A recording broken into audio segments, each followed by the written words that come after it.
হঠাৎ মনে পড়ছে কি চুরির আওয়াজ পেলাম, শাখা বলা। তোমরা তো আমার আগের ভিডিওতে দেখেইছো যে আমি কিন্তু এই বাড়িতে এসেছি। আর এই যে এখন যে ভিডিওগুলো দেখছো সেটা হলো আমি যেদিন এসেছি তার পরের দিন সকালের ভিডিও। আর ভিডিওগুলো দিতে আমার অনেকটাই লেট হয়ে যাচ্ছে, ভিডিওগুলো আমি টাইম মতো পোস্ট করতে পারছি না। আর এই যে দেখতে পাচ্ছ সকাল সকাল মা কিন্তু আমাকে করে দিয়েছিল 1 কাপ কুলেকাটার রস। আর এদিকে ওরা কিন্তু সবাই চা খাচ্ছিল, আর আমাকে আর বীরকে জোর করে মা দেখো পাতার রস খাওয়াচ্ছিল। আর এদিকে বীরবাবু তো খাবে না, তো জোর করে বীরবাবুকে খাওয়ানো হচ্ছিল। তো মা তো ওকে ভুলিয়ে বালিয়ে খাইয়ে দিয়েছে। আর এই বাড়িতে আসার পর থেকে এইগুলো কিন্তু একদমই মিস হচ্ছে না, মা প্রত্যেকদিন নিয়ম করে আমাদেরকে এগুলো খাওয়াচ্ছে। তো দেখো আমাকে 1 কাপ ভরে দিয়েছে, তো এগুলো খেতেই হবে, না খেলে মা কোনো মতেই আমাদেরকে ছাড়বে না।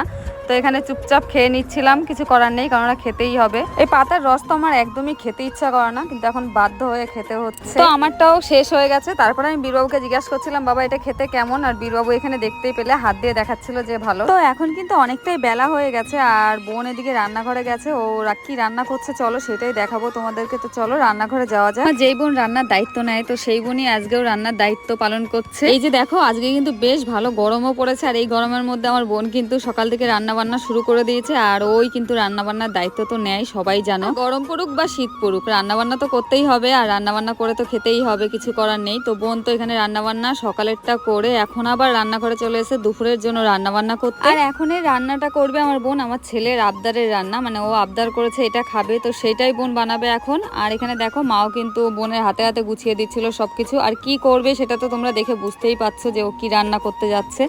আর চলো সবটাই দেখাবো তোমাদেরকে। তো বোন এখানে চালগুলো মেপে নিচ্ছিল, আর মা পেঁয়াজ রসুন ছাড়িয়ে দিচ্ছিল, মানে মশলা করে দিচ্ছিল, আর আমি এখানে দাঁড়িয়ে দাঁড়িয়ে দেখছিলাম। তো আমাকে তো এখানে কোনো কাজ করতে দিচ্ছে না, তো ওরা দুজনেই করছে, মানে মা আর বোন করছে। তো চলো রান্নাটা বোন নিজে হাতে রান্না বান্না করে এখন সবাইকে খেতেও দিচ্ছে, নিজে হাতে বেড়ে সবাইকে এখন খেতে দিচ্ছে। আর কি রান্না করেছে সেটা তো তোমরা দেখে বুঝতেই পেরে গেছো। তো আমরা এখন সবাই বসে পড়েছি খেতে। আর বোন তো সবসময় খুব সুন্দর রান্না করে, আর নতুন করে